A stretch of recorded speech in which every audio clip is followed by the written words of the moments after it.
Isang mapagpalang araw po sa ating lahat. Ako po si Nicole Castillo and welcome po sa aking daily devotion. So, ang topic po natin ngayon is hypostatic union.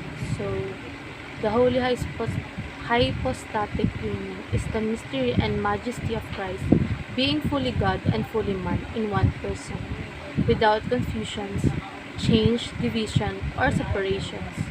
Jesus did not lose his divinity when he took on humanity,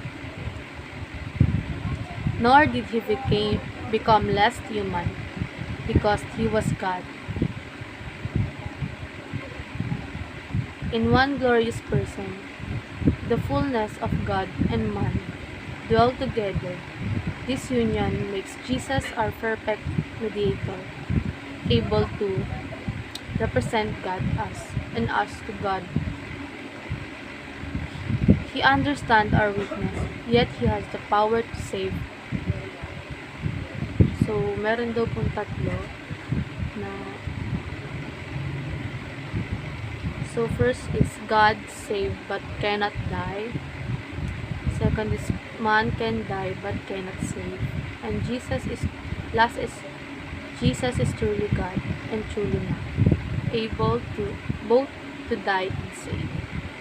So ayon po sa John chapter 1 verse 14, and the world became flesh and dwelt among us, and we have seen His glory as of the only Son from the Father, full of grace and truth. So, dumako naman po tayo sa ating katuruan po. So, ang sinasabi po ito sa ating katuruan, Jesus Christ must die by becoming human. So, si Jesus daw po ay kailangan maging tao, si Jesus, para mamatay para sa ating mga kasalanan. So, dahil Diyos siya, hindi siya pwedeng mamatay bilang Diyos lamang. Pero,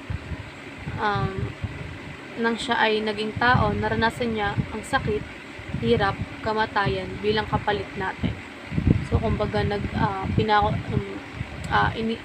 inaalay ng ating Diyos ang anak ng si Jesus sa krus ng Kalbaryo upang tayo maligtas sa ating mga pagkakasala.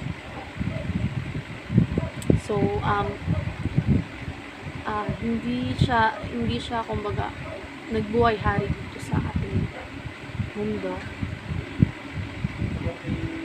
So next is Jesus the God-man, reconciles God and humans.